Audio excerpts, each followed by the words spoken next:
Duşunda wamyny oňa gatnaşyjylar iki ýurdun puduklaryň ministrliklarynyň we doranlyş edaralarynyň ýolbaşçylary, şeýlekeme wekilleri döwlet gatnaşyklarynyň ýokary derejedine hemde özleri hormat goýmak ýöreliglerini esasan ýanyny kanagatlanma bilen belediler. Şunuň bilen birlikde iki ýurdun prezidentleriniň Serdar Berdimuhammedowyň hem Alham Aliýewiň arasyndaky özleri ynançly gatnaşyklaryň syýasy, diplomatik, sowda, ykdysady we medeni insan perwer hyzmatdaşlygyň ýygydarly ösdürmek üçin ygtybarly esas döredýän we aýratynlyk talym.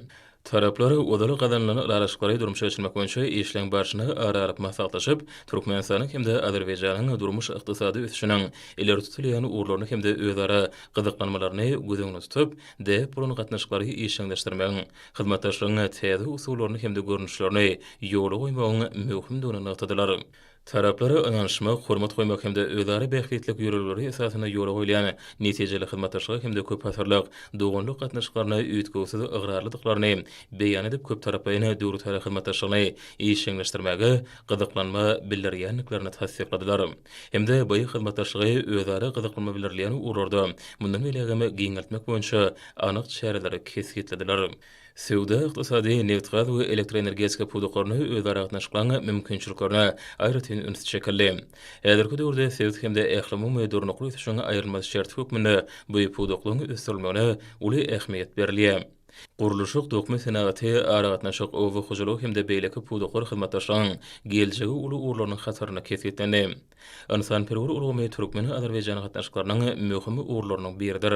Şuňa baglykda bilim, alam, sağlyk goraýyş, medeniýet, sport we syýahatçylyk puduklaryna has ýakyn hyzmatdaşlyk etmegiň möhümdigi bellendi. Toporun ağaları iki tarapyn duşuklary ýygydarly esasa geçirmegiň zerurdygyny üns çekip, ykdysady hyzmatdaşlyk boýunça hökümet we Türkmen Azerbaýjan toporunyň häzirki mejlisiniň çägine gadamlaryň ulaşyklaryň iki ýurdun we olaňa doganlyk halklarynyň bähwetlerine netijeli hyzmatdaşlygyň mundan beýlekde puturlanylmagyna ýardam berjekdigine anam bildirdiler. Mejlisiň jemleri boýunça degişli tesirnama hemde beýleki resmi namalara gol çekildi. Şeýlekeme Türkmenistanyň Sowda Senagat idarasyna geçirilen Türkmen Azerbaýjan işgöwleri maslahatyna sowda ykdysady hyzmatdaşlygy ösdürmegiň mümkinçilikleri hemde işgöwrlik gatnaşyklary giňeltmegiň geljegi ara-arap maslahatlaşyldy.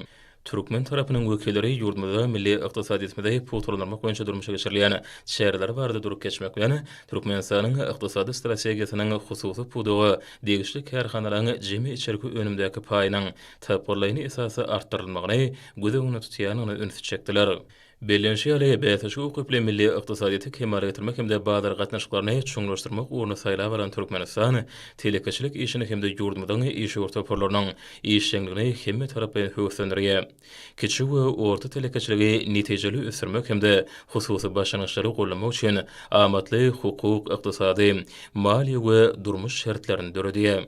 Açıklık we ynançly ýadyda geçen şu gedeki işgöwrlik duşunyň çäklaryna açylýan mümkinçilikleri hemde bilelikdäki işiňe toplanyny oňyn tejribeni nazara almak bilen möhüm urlaryň birneçesinde işgöwrlik hyzmatdaşlygyny mundan belegem ösürmegiň çemeleşmeleri kesgitlendi.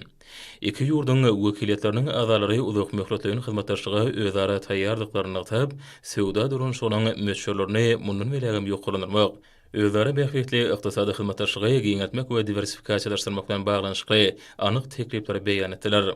Forumyň şäherlerine degişli resmi namalara gol çekildi hemde birneçe aýratyn iki tarapyn duşuklary we gepleşikler geçirildi. Ykdysady hyzmatdaşlyk boýunça hökümet we Türkmen Azerbaýjan toporunyň nowatdaky 7-nji mejlisiniň şäherlerine Türkmenistanyň döwlet gümrük gullugynyň hemde Azerbaýjan Respublikasynyň döwlet gümrük komitetining ýolbaşçylarynyň arasynda gümrük urgamyny iki tarapyn hyzmatdaşlygy ösdürmek bilen bagly meseleleri ara-arap maslahatlaşmak boýunça iki tarapyny iş duşuga geçirildi. Taraplara duşunda wamyna gümrük işine hyzmatdaşlygy ýoklanyrmak işgärliň hünär derejelerini hasam kemilleşdirmek ýaly urlary ösdürmekde alınıp barýan işler babatda giň işleýän belläp geçdiler.